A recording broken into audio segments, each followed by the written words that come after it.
আজ ভারতের ডিআরডিও যে ঘটনাটা ঘটিয়ে ফেলেছে, আমাদের যে বিভিন্ন প্রতিবেশী দেশগুলো রয়েছে তাদের ঘুম নিঘাত কেড়ে নিয়েছে। হ্যাঁ, যে শত্রু দেশগুলো রয়েছে পাকিস্তান, বাংলাদেশ, নেপাল তো থাক বাদিদা, যে দেশগুলো রয়েছে তাদের কিন্তু আজকে ঘুম উড়ে যাওয়ার কারণ হচ্ছে ভারতের next gen defence system, anti ballistic missile defence system. এবং এইটা ভারত সফলভাবে টেস্ট করে ফেলেছে এবং বিশ্বের এলিট ক্লাবে ভারত এন্টার করে ফেলেছে। মানে আজকে যে ডিফেন্স সিস্টেমটা ভারত সম্পূর্ণ স্বদেশিভাবে তৈরি করেছে, এই সিস্টেম কিন্তু গোটা ওয়ার্ল্ডে মাত্র 5টি দেশের কাছে আছে। যেমন বড় বড় যদি নাম শুনি, America, Russia, Britain, China, France, Israel, এদের কাছে আছে। ঠিক আছে, ঠিক সেই ক্লাবের মধ্যে আজকে ভারত এন্টার করে ফেলেছে। আজকে কিন্তু পাকিস্তানের কিন্তু আর ঘুম আসবে না। চাইনাও ভাববে যে আমরা ভেবেছিলাম 4-5 হাজার কিলোমিটার দূর থেকে অ্যাটাক করতে পারি ভারতের উপর, ঠিক আছে, সেটাও কিন্তু শেয়ার করতে পারবে না।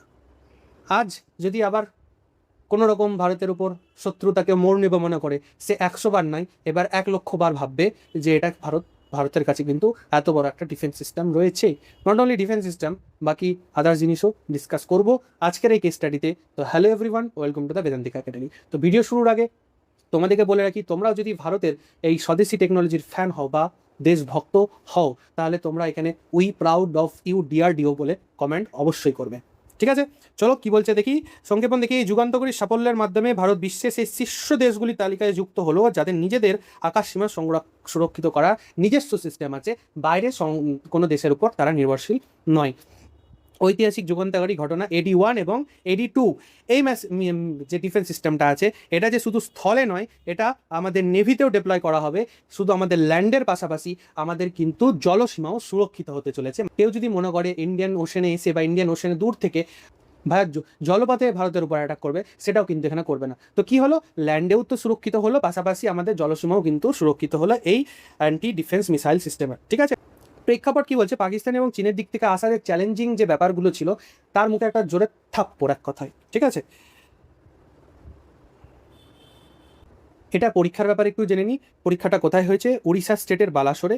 এই টেস্টে যেহেতু একটা হাই রিস্ক টেস্ট ছিল, কারণ দেখো, যদি বাই চান্স টেস্টটা হতে গিয়ে এটা ফেলিয়ার হয়ে যেত, ঠিক আছে, মানে অ্যান্টি ডিফেন্স সিস্টেমটা সেই মিসাইলকে নষ্ট করতে পারতো না, তাহলে সেই গ্রামের আশেপাশে ক্ষতি হওয়ার চান্স ছিল।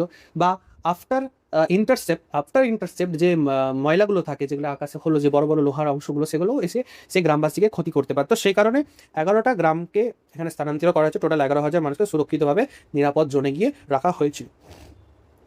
এটা মানে এই কনসেপ্টটা মেনলি মহাভারতের সেই তীরে তীরে এসে সামনাসামনি দুম করে লাগার যে কনসেপ্টটা ছিল, সেই কনসেপ্ট থেকে নেওয়া হয়েছে। এবং সবথেকে বড় ব্যাপার যেটা, এটা টেস্ট করার জন্য আমাদেরই দেশের নিজস্ব অগ্নি মিসাইলকে ব্যবহার করা হয়েছে। অগ্নি মিসাইল হচ্ছে একটা ব্যালিস্টিক মিসাইল, এটাকে লঞ্চ করা হয় এবং আমাদের BDM দ্বারা সেটাকে ইন্টারসেপ্ট করে ঠিক একদম নখে নখে যেই মানে চোখ পয়েন্টটা থাকে না, সেই নাকে নাকে একদম যে টক্কর লাগবে, সেই রকমভাবে সিস্টেমটাকে তৈরি করা হয়েছে। কারণ এই ওয়ারহেডের মধ্যেই সব কিছু বিস্ফোরক পদার্থগুলো থাকে। এটা আরও ডিটেলসে দেখি। শত্রুরা কেন ব্যালিস্টিক মিসাইল ইউজ করে? তীব্র গতি এবং বিশাল ধ্বংস ক্ষমতা।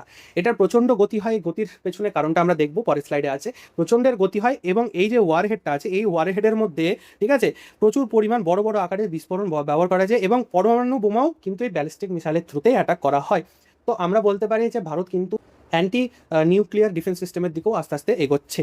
ঠিক আছে, তো এই যে ব্যালিস্টিক মিসাইল, দেখো মিসাইল মেনলি দুরকম হয়। একটা হচ্ছে ক্রুজ মিসাইল, যেটা মাটি থেকে খুব বেশি উপরে থাকে না, যেটা মেনলি যেমন ধরো বর্ডার এলাকাতে দুমদাম করে মারামারি হয়, সেটা মেনলি ক্রুজ মিসাইল। এই যখন ভারতীয় সেনা পাকিস্তানকে সিঁদুর লাগাতে গেছিলো, মানে অপারেশন সিন্ধুর যখন হয়েছিল, তখন এই ক্রুজ মিসাইলই পাকিস্তান ইউজ করছিল। ঠিক আছে, কিন্তু ব্যালিস্টিক মিসাইল কি করে, ব্যালিস্টিক মিসাইল যেখান থেকে লঞ্চ করে সেটা প্রথমে আগে বায়ুমণ্ডলকে ভেদ করে অনেক উপরে যায়, ঠিক আছে, এবং তারপর এটা ফায়ার হয়। তো যখন ফায়ার হয়, তার পেছনে যেহেতু একটা ইঞ্জিন থাকে, সেই ইঞ্জিনের জন্য তো একটা গতি পায়, প্লাস মাধ্যাকর্ষণ শক্তির জন্য গতি অনেক গুণ বেড়ে যায় এবং যেখানে এটা ব্লাস্ট হয় সেখানে প্রচুর পরিমাণে ক্ষতি করে। তো ব্যালিস্টিক মিসাইল একটা বড় ক্ষতিকর একটা জিনিস ছিল, যেটারও ডিফেন্স সিস্টেম স্বদেশি টেকনোলজিতে ভারত বানিয়ে দিল। আমি আবার বলছি, তোমরা যদি ভালো লাগে অবশ্যই we proud of you DRDO বলে তোমরা কমেন্টে অবশ্যই জানাবে।